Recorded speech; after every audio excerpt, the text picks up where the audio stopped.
এই মেয়েটি হঠাৎ তার নিজের গলা নিজেই চেপে ধরে আর কিছুক্ষণ পরেই সে শূন্যে ভেসে ওঠে। তার চোখ দেখে আমরা বুঝতে পারি মেয়েটি এখন আর স্বাভাবিক অবস্থায় নেই। হ্যালো বন্ধুরা, আপনারা দেখছেন শর্ট মুভি প্রেজেন্টস। বলছিলাম পামালি সিনেমার কথা। দেখতে থাকুন সম্পূর্ণ ভিডিও। এই মেয়েটির নাম রিকা।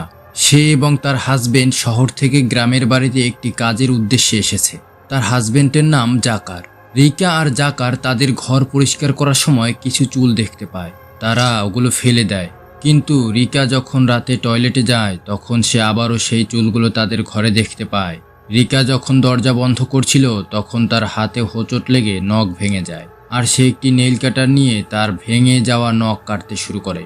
কিন্তু জাকার তাকে রাতের বেলা নখ কাটতে নিষেধ করে।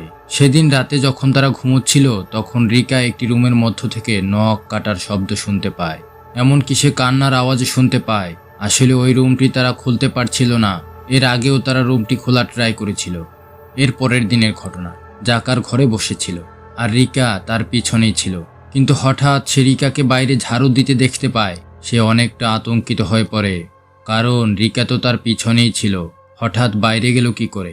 এরপর সে পিছনে তাকিয়ে রিকাকে দেখতে পায়। সে রিকাকে সব বুঝতে দেয়নি, কারণ সে চাইছিল না রিকা ভয় পাক। সেদিন গভীর রাতে রিকার ঘুম ভেঙে যায়। সে দেখতে পায় জাকার তার পাশে নেই, আর কোলবালিশটি নিচে পড়ে আছে।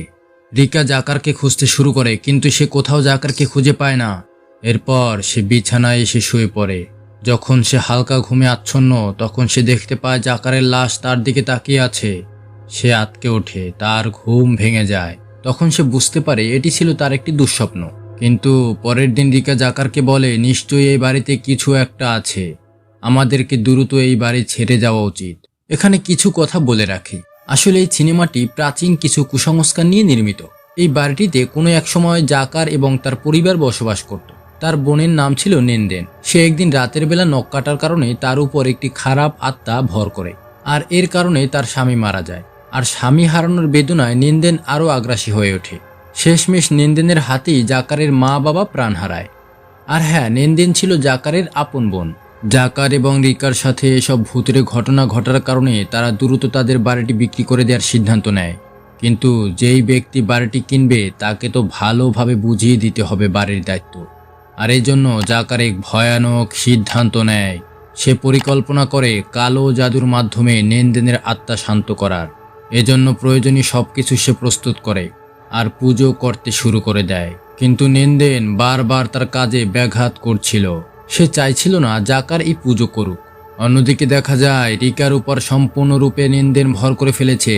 সে এবার রিকার মাধ্যমে জাকারকে হত্যার এক ব্যর্থ চেষ্টা চালায়। আমরা দেখতে পাই রিকা শূন্যে ভেসে উঠেছে। তার চোখ দুটো অস্বাভাবিক দেখা যাচ্ছিল, আর এটা সম্ভব হয়েছে কারণ রিকাও একদিন রাতে নখ কেটেছিল, যা ছিল তার জীবনের সবচেয়ে বড় ভুল। জাকার কোনোভাবে নিজেকে রক্ষা করে আর পুজো করতে শুরু করে দেয়। অন্যদিকে নেনদেন বাইরে থেকে জাকারকে বিভিন্নভাবে ডাকতে শুরু করে।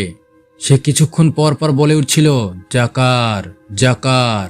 ফ্রেন্ডস, এখানে একটা কথা বলে রাখি, একটা সম্পূর্ণ সিনেমা দেখে আপনারা যেই মজা পাবেন তা কখনোই এক্সপ্লেইন দেখে সম্ভব নয়। এক্সপ্লেইন মানে হলো সম্পূর্ণ সিনেমার একটি সারাংশ। তো আমি আপনাদেরকে সাজেস্ট করব এক্সপ্লেইন দেখার পর সম্পূর্ণ সিনেমাটি দেখে আসার। জাকার একে একে সব বাধা অতিক্রম করে তার পুজো শেষ করে, যার কারণে নেনদেনের অশুভ আত্মা শান্ত হয়ে যায়। সিনেমার এই দৃশ্যে দেখা যায় বাড়ির নতুন মালিক বাড়িটি দেখতে এসেছে, আর জাকার তাকে সবকিছু সুন্দরভাবে বুঝিয়ে দিচ্ছে। এরপর জাকার আর রিকা কোথাও যাওয়ার জন্য গাড়ি করে রাস্তায় বের হয়। গাড়িতে বসে জাকার তার মায়ের লেখা একটি ডায়েরি পড়ছিল। সেখান থেকে সে জানতে পারে যা কিছু হয়েছে তার জন্য দায়ী রাতের অন্ধকারে নিষিদ্ধ কাজ, অর্থাৎ নখ কাটা। এসব করে জাকার বুঝতে পারে খুব শীঘ্রই রিকার উপর ভয়ানক কিছু ভর করবে। আর পরক্ষণে দেখা যায় রিকার পেটে থাকা সন্তান ভূমিষ্ঠ হওয়ার আগেই মারা যায়। এর মধ্য দিয়েই সিনেমাটি শেষ হয়। সর্বোপরি বলা যায় এই সিনেমাতে দেখানো সবকিছুই ছিল কাল্পনিক। তবে হ্যাঁ, আমাদের পূর্বের প্রজন্ম এটাই মনে করত যে রাতের বেলা নখ কাটা ভালো নয়, কিন্তু এসব যে কুসংস্কার তা হয়তো আপনারাও জানেন। সো হ্যালো ফ্রেন্ডস, এই ছিল আমাদের আজকের ভিডিও। আপনারা এই চ্যানেলে কোন কোন সিনেমার এক্সপ্লেইন দেখতে চান তা অবশ্যই কমেন্ট করে জানাবেন।